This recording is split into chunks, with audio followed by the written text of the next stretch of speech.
Ah, abra sua Bíblia. Na primeira carta de Pedro, por favor, no primeiro capítulo. Na primeira carta, primeiro capítulo, nós vamos ler o versículo 25, ou melhor, 24 e 25. Os últimos versículos do capítulo 1. Lê comigo lá. Lê comigo, lê comigo. Diz assim a palavra de Deus: pois toda a carne é como a erva, e toda a sua glória como a flor da erva. Seca-se a erva e cai a sua flor.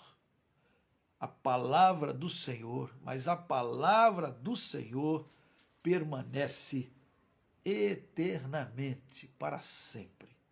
Ora, esta é a palavra que vos foi evangelizada. Pedro, quando está terminando o último capítulo, de certa forma, ele traçou umas linhas mestras sobre o que o evangelho é. Ele traçou umas linhas dizendo quando o evangelho foi planejado, como é que esse evangelho chegou até nós e quais as responsabilidades nossas diante do evangelho. Então aqui no capítulo 1, ele está falando exatamente sobre o evangelho, o poder de Deus. Quando o evangelho foi planejado, algumas pessoas, elas pensam que Deus criou o mundo e Deus criou o homem, e é verdade que Deus criou o mundo e Deus criou o homem. Mas aí algumas pessoas falam assim, ora as bolas, tem tanta maldade nesse mundo e tudo é consequência do pecado. Deus não sabia que o homem iria pecar? Por que então ele fez o homem? Se ele já sabia que o homem ia pecar e ia ser essa mazela toda? Essa é uma pergunta bastante ouvida e bastante interessante. Por que Deus criou o homem sabendo que o homem iria pecar? Bom, primeira coisa, em primeiro lugar, o que eu quero chamar a atenção é que Deus, ele não é um ser como eu e você. E nem é irresponsável. Não é finito como nós. Não, ele é eterno. Em outras palavras, o tempo para ele não faz a menor diferença. Ele é o mesmo ontem, hoje, o será para todo sempre. Ele é o eu sou. Ele está conosco aqui, está conosco amanhã. E tudo está no seu controle, no seu poder. Quando é que o evangelho chega? O evangelho não é, então, um plano extra. Um negócio assim, Deus criou o homem, e agora o homem pecou, e aí o pai olhou para o filho, e olhou para o Espírito Santo, e eles bateram assim um papinho, e agora, o que faremos? Como vamos resolver isso? E aí eles ficaram lá pensativos. Como é que eles iam resolver o problema? E aí Deus teve então um insight, uma solução. E aí foi então que ele pensou e planejou, inventou o que nós chamamos de evangelho. Isto é, as boas novas de salvação. Boas novas. Porque quando o homem peca, quando Adão peca, o primeiro homem peca, todos nós, porque o pecado passou de Adão para os seus filhos, seus netos, bisnetos, tataranetos, blá, blá, blá, blá, até chegar em você e a mim. Nós somos filhos de Adão. E por causa disso, a gente traz conosco o DNA do pecado de Adão. Ele passou. Nos acompanha. É um troço ruim, né? O ser humano passa a ser um negócio que já nasce em pecado, já nasce por pecado. Ninguém precisa ensinar nenhuma criancinha, por mais tchutchuquinha que seja, mais bonitinha que seja, ninguém precisa ensinar para a criança a fazer birra. Ninguém precisa ensinar uma criança a fazer errado. Não, aliás, nós já nascemos com PhD, doutor em coisas erradas, porque nós já nascemos assim, estragadinhos. Em outras palavras, os nossos filhos precisam ser educados. Os nossos filhos, e eu tinha que ser educado. Eu estou aqui e estou sendo educado. Né? Nós estamos aprendendo, crescendo, porque a gente nasceu em defeito. a gente já nasceu sem precisar que ninguém ensinasse para nós a fazer coisa errada. E aí fica parecendo para algumas pessoas que Deus, porque o homem pecou, Deus então resolveu dar um jeitinho e ele faz, ele cria, ele inventa o plano da salvação. Isto é, ele resolve, um dia eu vou mandar alguém que vai esmagar a cabeça da serpente e ele vai morrer na cruz para morrer no... Então ele faz um plano, parecendo primeiro, Deus cria, o problema é estabelecido e agora ele tem que arrumar uma solução. Não foi assim. Não foi assim. Muito antes de Deus ser criador, se é que eu posso usar a expressão antes, mas é o que Pedro vai aqui nos encaminhar. Né? Não, antes de Deus ser Deus criador, o nosso Deus é salvador. Deus é salvador. Olha, por favor, o versículo de número 19. Olha lá. Desculpa, 19. Mas eu preciso ler o 18, porque senão você não vai entender, está no meio da frase. Sabendo que não foi mediante coisas corruptíveis, como prata ou ouro, que fostes resgatados do vosso fútil procedimento que vossos pais nos legaram. No nosso estudo passado, a gente falou sobre esse procedimento fútil. E Pedro está falando principalmente de tudo que ele vivenciou. Então dá uma olhadinha no estudo passado. E aí nós não fomos comprados com coisas sem preço, coisas corruptíveis, nem por ouro, nem por dinheiro, nós não fomos comprados por bens, nem por petróleo, nós não fomos comprados por isso. Fomos comprados pelo quê? Versículo 19. Nós fomos comprados pelo precioso sangue, como, não de cordeiro, mas como de cordeiro, sem defeito e sem mácula, o sangue de Cristo. Pedro está aqui fazendo a ligação entre a figura de um cordeirinho, que era usado pelos sacerdotes e pelo povo para ser imolado, isto é, sacrificado, e a morte do cordeiro, o sangue derramado daquele cordeiro, perdoaria ou limparia a barra nossa, isto é, lavaria os pecados de quem fez a oferta. Ele está lembrando de João Batista também, quando João Batista vê Jesus, ao ver Jesus, ele olha e diz assim: eis o Cordeiro de Deus, que tira o pecado do mundo. Então, Pedro diz assim, nós fomos comprados, fomos resgatados, estávamos sendo escravos, estávamos perdidos, estávamos sequestrados, né? As trevas do pecado nos sequestrou, porque o salário do pecado é a morte, e a morte é separação, então nós estávamos unidos com o Pai, agora estamos separados do Pai, e carecemos da glória do Pai, da glória de Deus. Então nós estávamos sequestrados.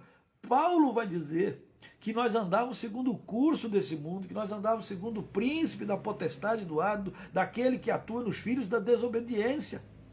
Quem é o príncipe da potestade do ar? Está falando do canela fina, está falando das trevas, está falando do diabo.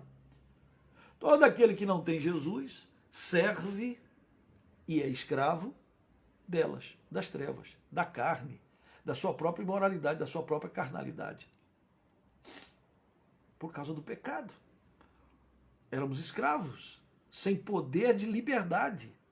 E aí vem Jesus e morre a nossa morte, porque o salário do pecado é a morte. O salário do pecado não era R$1 milhão, o salário do pecado não é um diamante, o salário do pecado era o sangue. Pecou, morre. Lex, lex, dura lex. A lei é lei e é dura. Pecou, morre. O que Cristo vem e faz? Morre. Morre a minha morte, a nossa morte. E isso faz com que ele rasgue o escrito de dívida. Ele rasgou aquilo que era. Eleazar, você deve morrer, porque você praticou o erro, você pecou.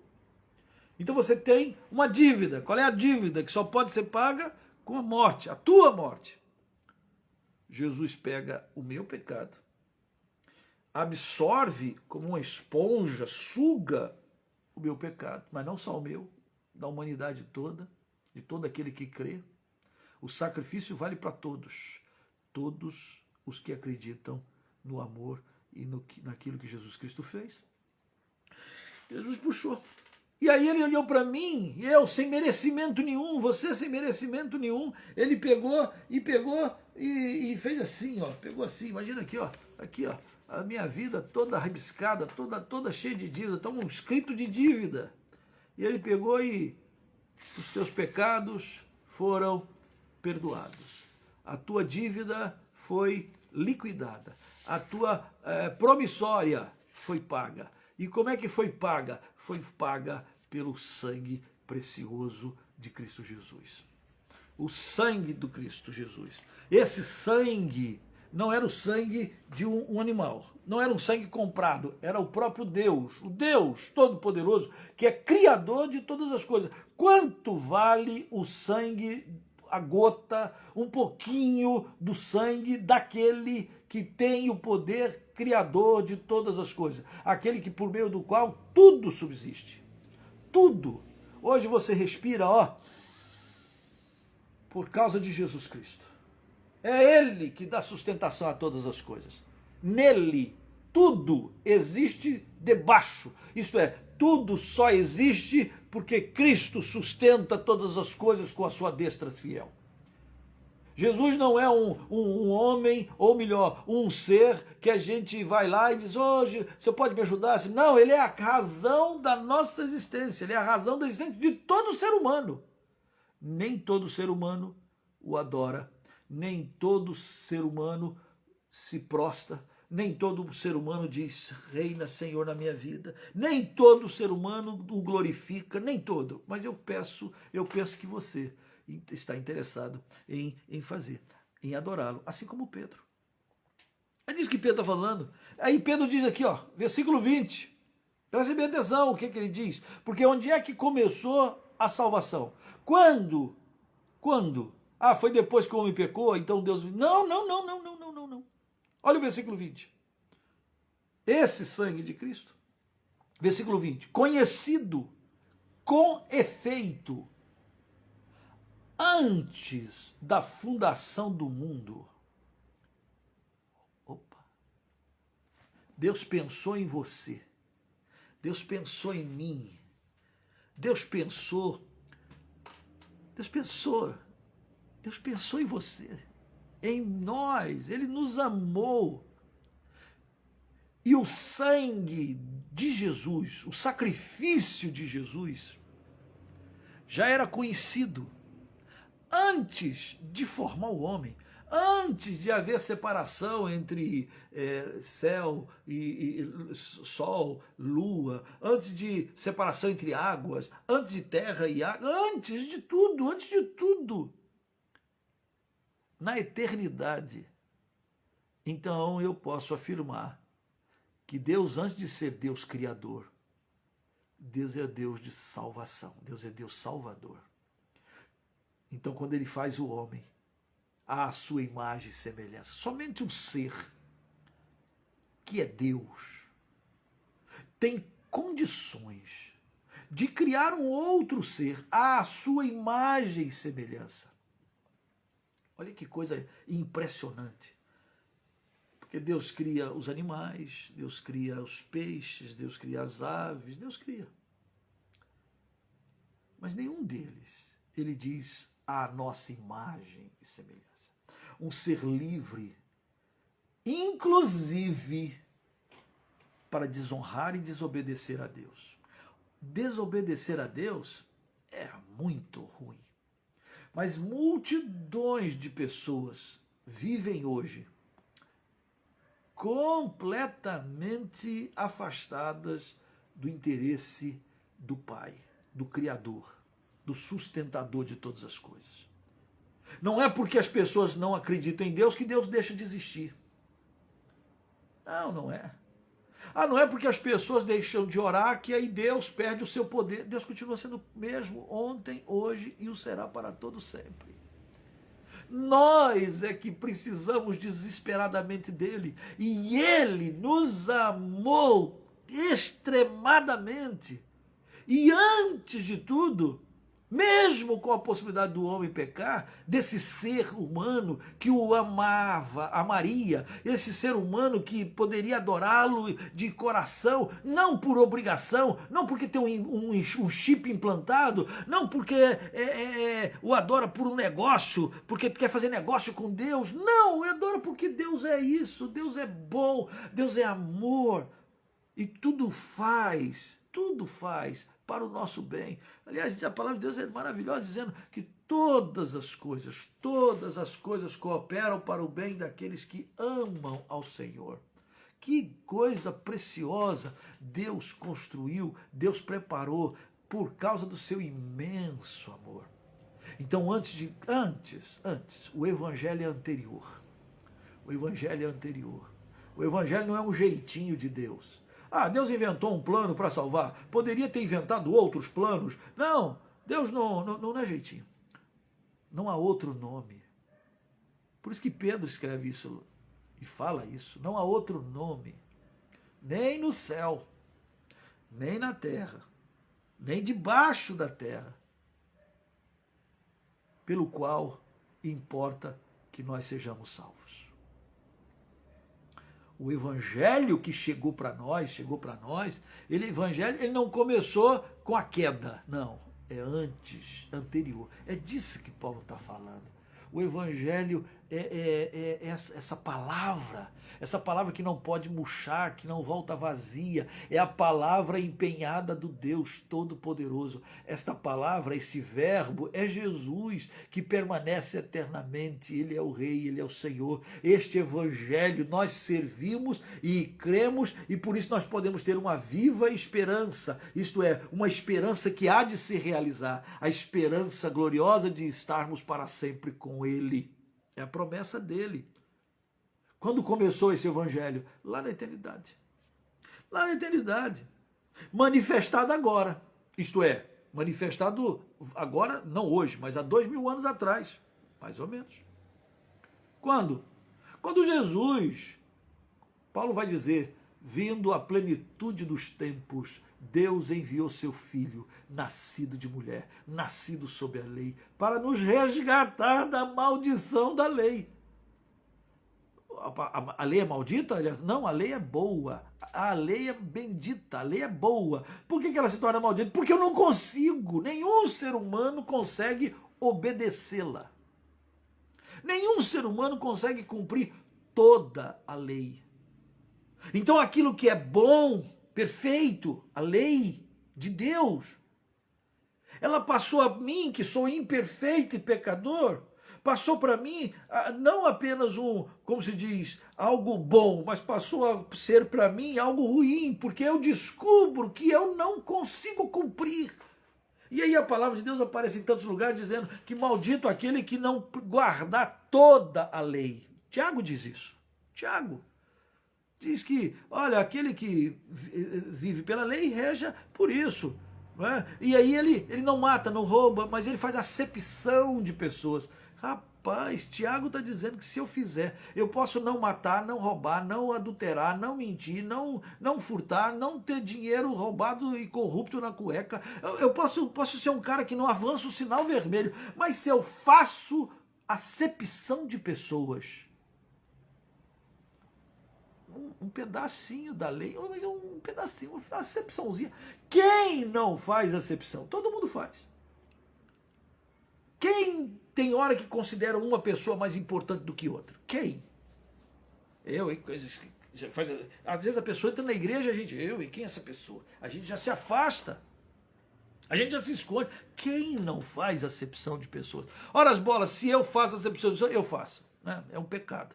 Ora as bolas, se eu não mato, não roubo, eu não sou corrupto, eu guardo quase todos os mandamentos, eu tropeço na acepção de pessoas. Pronto, é como se eu tivesse matado, roubado, adulterado, porque aquele que disse não matarás também disse que eu não podia fazer acepção de pessoas.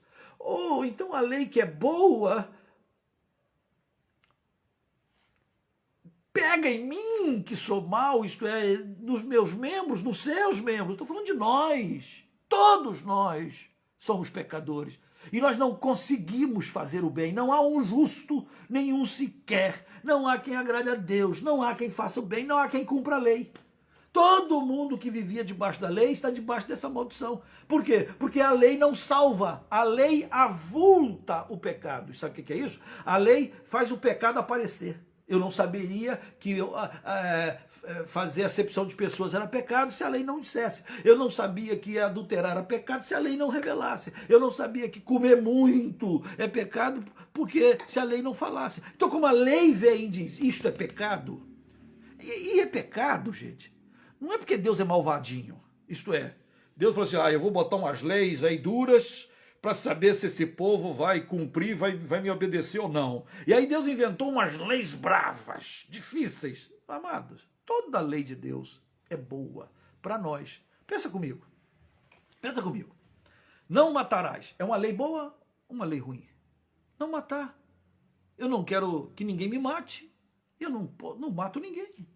Olha que beleza, vivemos em sociedade sem guerra, sem violência. Isso é ruim? Não, isso é bom. Ou não? Não adulterarás. Ué, que maravilha. Que coisa boa. A lei é boa, você está entendendo? Todos os mandamentos, Deus pensando, olha, honra teu pai e tua mãe, isso é ruim. E que dificuldade tem honrar pai e mãe? Oi, filhos, honra teu pai e tua mãe, porque um dia, quem sabe, você também vai ser pai. E espero que você seja honrado. Dera. A lei é boa. E quando Deus dá a lei, ele está pensando no nosso bem. Ele está pensando em bem para mim. E em que afeta Deus? Em que afeta Deus se eu sou glutão? Em que afeta Deus? Comi muito. Comeu muito. Quem passa mal? Deus? Não. Eu. Eu que fico empachado. Eu que fico obeso. Eu que fico... Eu ia falar um nome que eu não conseguia falar. Eu é que fico descompensado aqui no meu corpo. Por quê? Porque eu descontrolo.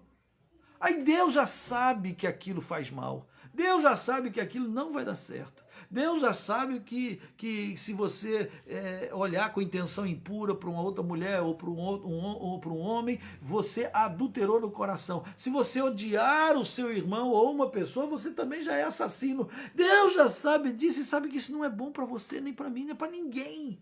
E aí ele diz, eu vou botar isso aqui como lei. Se você crê em Deus, se você acredita que Deus tem o melhor para você, você diz, eu vou obedecer. Deus sabe o que é melhor para mim. Aliás, sabe mesmo, né, gente? Em todos os sentidos. Primeiro porque Ele nos criou. Ele sabe o que somos. Foi Ele que nos formou. Lá no Salmo 139 é tão bonito que diz lá que o Senhor nos teceu no ventre da nossa mãe. Ele sabe o que nós somos. Mas não só porque Ele criou. Em Hebreus vai dizer que nós não temos um sumo sacerdote que não possa se compadecer das nossas fraquezas, porque ele foi tentado em todas as coisas. Então ele sabe o que a dor da briga espiritual, da luta entre carne e espírito, ele sabe o quanto nós somos fragilizados, ele sabe o quanto nós somos tendentes, ele sabe, porque ele foi tentado em todas as coisas.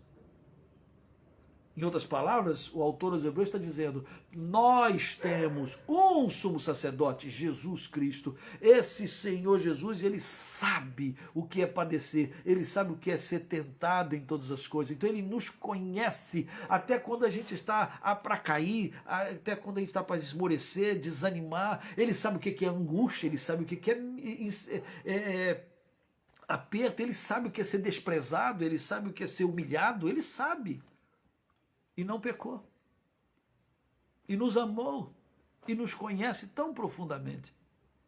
Esse evangelho já foi estabelecido lá na eternidade. Antes do homem ser o homem pecador que o é. O sangue do Senhor Jesus já era conhecido. Mas ele foi revelado lá há 2000 anos atrás. Quando Jesus vai, ele se esvazia, ele desce da sua glória, ele vai sair profunda e tremenda glória de ser ser criador de todas as coisas, por meio da palavra todas as coisas vieram a existir, e ele vem e ele se esvazia e se esvazia e se esvazia tanto que vai ficar lá no ventre da mãe, ali, e foi tecendo 9 meses no ventre da mãe, 9 meses, crescendo como que fosse tão natural, tão humano. Ele se torna homem, o ser criador de todas as coisas, ele se humaniza. E Paulo vai dizer que ele foi obediente, não tinha onde reclinar a cabeça. Quando tinha que andar de jumento, ele era dos outros, o barco era de outros. Nenhuma dessas preocupações. E sem ter isso. As raposas têm covis, as aves têm ninhos, mas o filho do homem não tinha onde reclinar a cabeça. E ele vai até a morte, morte de cruz. Morte, morte de cruz. Deus o exalta soberanamente, diz Paulo. Oh, glória por isso. Ele vai até a morte, morte de cruz. Esse evangelho foi anunciado. E esse chegou para nós, chegou para você, chegou, mas não chegou de uma forma banal, não chegou apenas para ser informação, não chegou apenas para você ficar sabendo, pô, que legal, Deus me ama, Deus sabe, Deus é legal, mas eu vou ficar vivendo aqui de como? Não, Deus chegou e chegou para você tirar você do fútil procedimento da sua vida. Olha, o teu caminho era caminho que ia desaguar no mar, assim como o curso de um rio deságua no mar, o curso do mundo deságua na morte, no inferno, no diabo. O mundo jaz, aquela palavrinha de cemitério. Aqui jaz, família de tal. Aqui no mundo, o mundo jaz no maligno. É lá que o mundo vai e é para lá que nós íamos todos. E ele nos deu vida, glória a Deus, glória a Deus. Esse é o evangelho. E este evangelho, ele pressupõe, ele propõe a você e a mim uma vida diferenciada. Na semana passada nós abordamos isso. Primeiro, uma vida de obediência, uma vida não amoldados às paixões desse mundo, mas uma vida que quer ser semelhante a Jesus, uma vida que quer ser semelhante a Deus, sede santo, como eu, Senhor, sou Deus, sou santo. Segundo, uma vida com temor, temor. O evangelho não é uma historinha de carochinha. O evangelho não é uma historinha que pastores inventaram, que padres poderiam ter falado, que história, não sei o que lá, de 2000 anos de cruz, de guerras. Oh, o evangelho é poder de Deus, diz Paulo, é o poder de Deus para todo aquele que nele crê. Em outras palavras, você pode, se você crer em Jesus, isso é poder de Deus. Deus dá-lhe o poder de serem feitos filhos de Deus. Então o evangelho para uns não é nada, mas para nós é poder de Deus. Então, tenha temor. Temor. Nesse tempo que a gente está peregrinando aqui na terra. Porque isso aqui, onde nós estamos, você que está em Cuiabá, você que está no Rio, você que está em Goiás, você que está espalhado por aí, você que está aqui no Sul comigo, você que está aí, presta atenção, nós estamos todos peregrinando. Eu vou dizer uma coisa para você a vida inteira, que bom que se você tem casa, que bom, uma casa, 2 casas, que bom se você vive de aluguel, né? Tem fazendas, que bom, que bom, que bom, que bom. Mas quando chegar a hora, nada disso é seu. E você não leva nada. Nada. Nós aqui somos peregrinos. A nossa pátria, o nosso lar, a nossa morada está lá em cima, está lá no céu, onde Deus está, onde Deus habita. Está lá. Ele, o Senhor, que nos aguarda, que nos espera. Ele, disse Jesus, na casa de meu pai há muitas moradas. A minha está lá, a sua também tem que estar lá. Seus olhos têm que estar postos lá. Porque aqui somos peregrinos. Como é que peregrino vive nessa terra? Com temor. Porque Deus é o Senhor de todas as coisas. Porque o evangelho não é uma historinha de carochinha que você pode crer e não pode, e pode às vezes esquecer de lado. Igreja é corpo de Jesus Cristo, que você tem que aprender a andar em comunhão, você tem que aprender a crescer, e que o diabo está fazendo de tudo para fazer com que se cale a boca daqueles que amam ao Senhor Jesus. O diabo está fazendo de tudo para que você pare de ler a Bíblia, mas a palavra de Deus permanece e ela é eterna, ela não volta vazia. Nós somos dele e ele é nosso, e nós temos que viver para a glória dele, para o louvor dele. Nós temos que ajuntar tesouro, diz a palavra, não aqui nessa terra, que quando chega uma hora, acabou. Você pode ser o mais, a poupança mais poupuda, não é? Mais cheia, que quando chegar a hora, você pode ter todo o dinheiro do mundo, e o dinheiro do mundo não paga a alma de ninguém.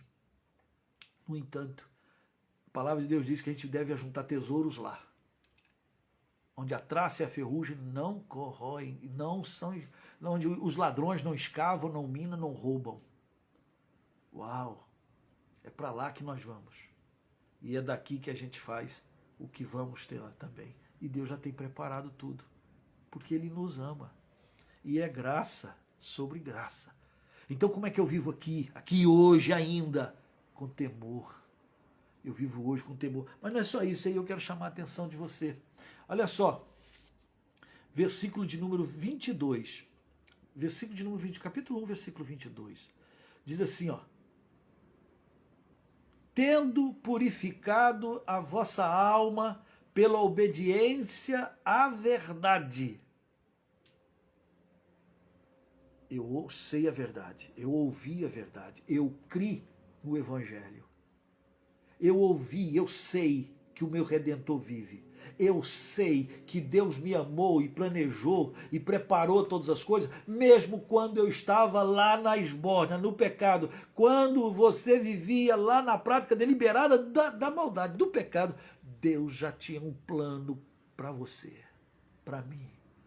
Deus nos amou. Deus não desistiu de mim, não desistiu de Pedro. E aí Pedro é um grande exemplo para nós.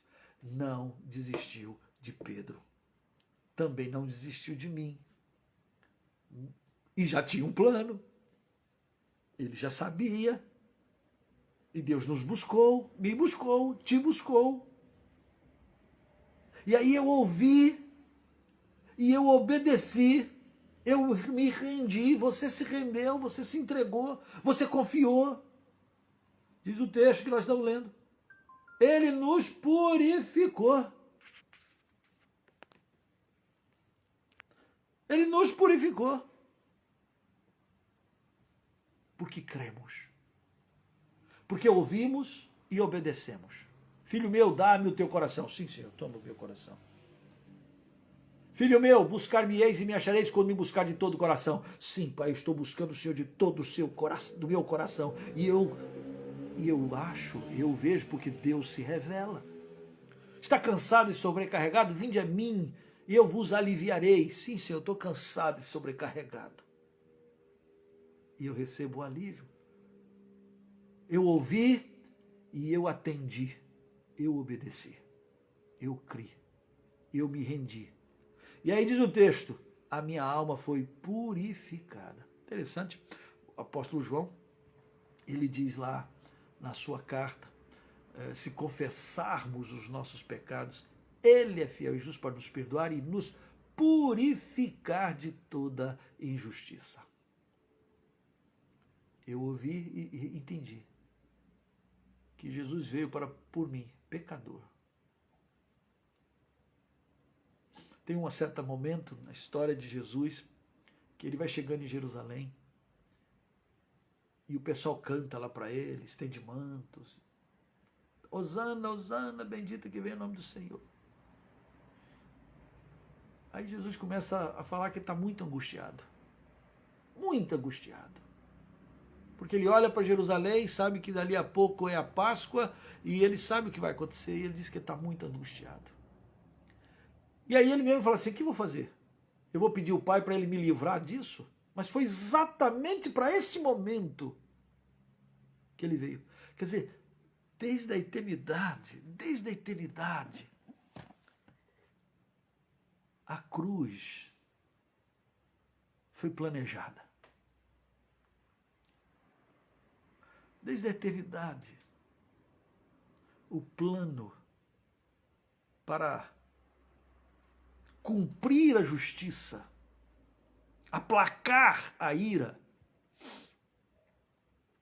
e ao mesmo tempo, a demonstração profunda de amor.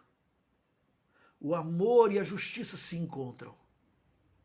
Onde é que o amor e a justiça se encontram? Na cruz. A cruz é o momento em que Jesus diz: Pai, por que tu me desamparaste? Também é o momento pensado desde a eternidade, planejado desde a eternidade, para que o amor de Deus, o amor do Pai, o amor de Jesus, o amor do Espírito, alcançasse a mim e você, ao ladrão na cruz, pecador. Uau! Não desprezeis, não calque, não pise, não despreze tão preciosa salvação. Não estrague tão preciosa salvação. Pelo contrário, olha aqui, versículo de número 22 que estamos lendo. Tendo purificado a vossa alma pela vossa obediência à verdade, tendo em vista o amor fraternal não fingido, amai-vos de coração uns aos outros ardentemente. Olha aqui, o motivo pelo qual, para quê? Para que tão preciosa salvação? Para quê? Para isso, tendo em vista isso. Nós obedecemos, e agora? Eu, cristão, eu agora, fiel, eu agora, amado de Deus, o que eu tenho que fazer? Eu tenho que viver em temor, yes, e agora eu tenho que viver, aqui, aqui, vamos repetir, versículo 22, tendo em vista, presta atenção, alô, presta atenção, tendo em vista, isto é, com o objetivo, o amor fraternal, não fingido, amai-vos de coração, uns aos outros, ardentemente. Por quê? Pois fostes regenerados, isto é, fostes gerados de novo. Você tinha primeiro uma geração, meu pai Joaquim, com Dona Iracema, cheirosinhos, charmosos, bonitinhos, geraram a mim, que nasceste com pecado, a semente de Adão, cometeu um monte de babaquice. Mas aí vem Jesus, que nos amou e que me amou desde a eternidade, que te amou desde a eternidade, e nos gerou de novo. Regenerado fez de novo. Por isso que a Bíblia, Jesus fala tanto de nascer de novo, novo nascimento. Em Cristo eu nasci de novo. Eu sou de 1964, gente. Mas em Cristo eu nasci em 1982. Eu sou mais novo do que pareça. Eu sou mais novo, porque eu nasci em 64, mas eu nasci de novo em 82. Isso dá aí para mim o quê? Quarentinha? 82, 92, como é que é? 2002, 2012, quarentinha, 41, tô na flor, fina flor da farinha. Né? Regenerado, gerado de novo. Gerado de novo. Que coisa boa. Olha aqui, ó. Eu não sou mais aquele. Eu fui gerado de novo. Não da semente corruptível. Não da semente corruptível. Aquele negócio do papai, do espermazinho, que vai, aquela sementinha que vai lá, coloca lá na mamãezinha e nasceu. Corruptível. Nasce, cresce, flor, é erva. Agora há pouco, toda a carne é como a erva. Nós lemos, versículo 24. E toda a sua glória é como a flor da erva. Era eu, você. Seca-se a erva, cai a sua flor. Você era bonitinha, né? Quando você tinha 15 anos, 20 anos, né? Você era lindinha, né? Bonitinha, né? Né, irmão? Você era bonitinho, charmosinho, galanzão. Agora estamos aqui nós aqui, né? Ó, uns pés de galinha, umas papadas, uns cabelinhos brancos. Tá tudo ficando lascado. A gente vai se corrompendo. É corruptível. Tá certo? A gente vai, a gente vai.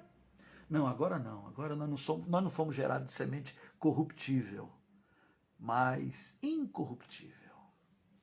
mediante a palavra de Deus, a qual vive e é permanente. Uau, o Evangelho. O Evangelho não é uma história de carochinha. O Evangelho tem alguém que prometeu. O Evangelho tem boca de Deus. O Evangelho tem palavra de Deus. É Deus. É Deus que garante. É Deus. É Deus.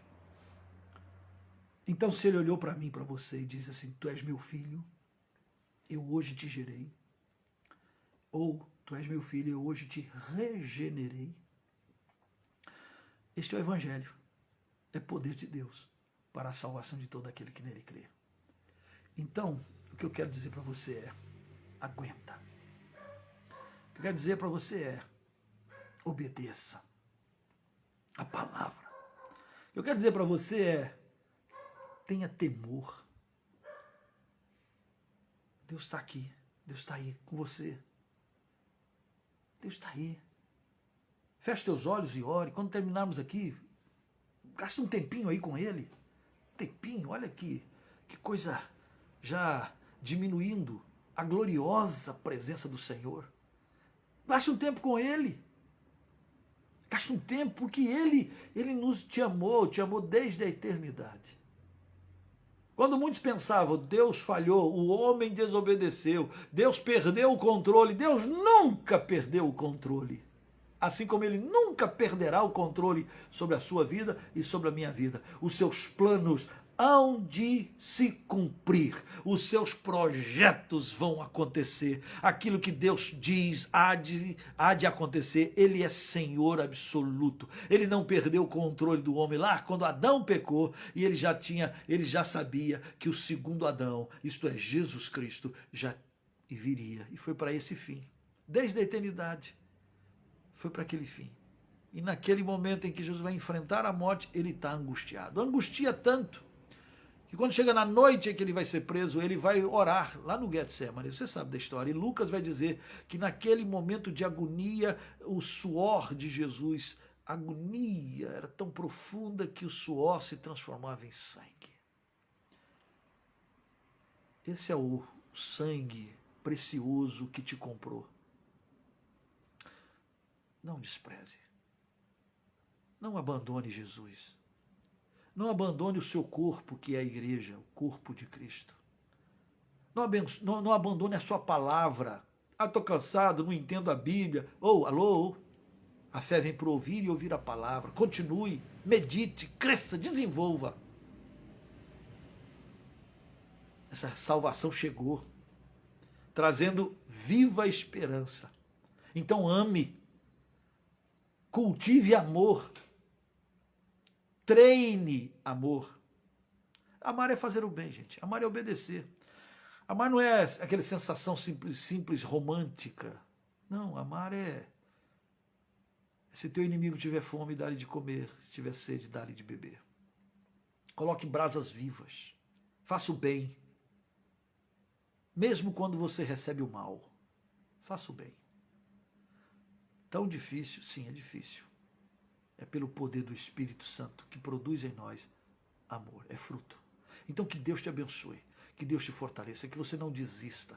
É verdade que o próprio Senhor Jesus vai dizer que nos últimos dias o amor, a iniquidade aumentaria e o amor se esfriaria de quase todos. Não deixe o amor esfriar da sua vida. Entrega o teu caminho ao Senhor, confia nele e o mais ele fará. Como Pedro. Vivamos nós. Que Deus te abençoe. Vamos orar? Senhor, nós estamos aqui mais uma vez e pedimos compaixão, misericórdia. Pedimos perdão e dizemos mais uma vez, Senhor, usa-nos. Queremos te obedecer e viver para a glória do teu santo nome. Senhor, levante um povo que valorize o que fez por nós. Levante um povo que te ama.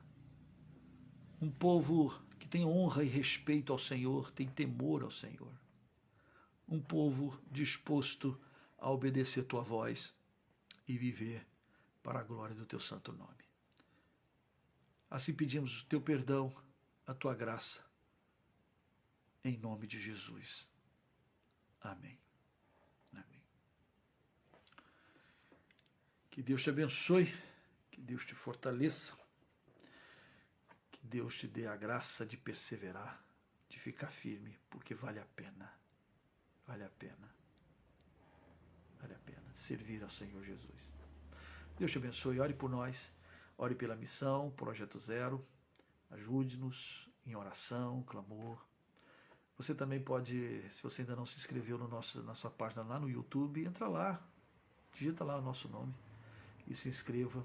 Você pode compartilhar nas suas redes e aí outras pessoas, quem sabe, vão poder ouvir a divulgação e a palavra do Evangelho. Se você puder, entra nisso, entra nesse ministério. Aí mesmo, basta você clicar, não dói não, né? Não, é um dedinho e você pode estar espalhando a palavra. Que Deus te abençoe, que Deus te fortaleça e até quarta-feira, se o Senhor assim nos abençoar. E se você quiser depois conversar conosco sobre alguma coisa desse momento, você também pode mandar-nos no privado e nós vamos conversar e vamos orar. Um beijo no coração, que Deus te fortaleça e Deus te abençoe. Em nome de Jesus. Boa noite.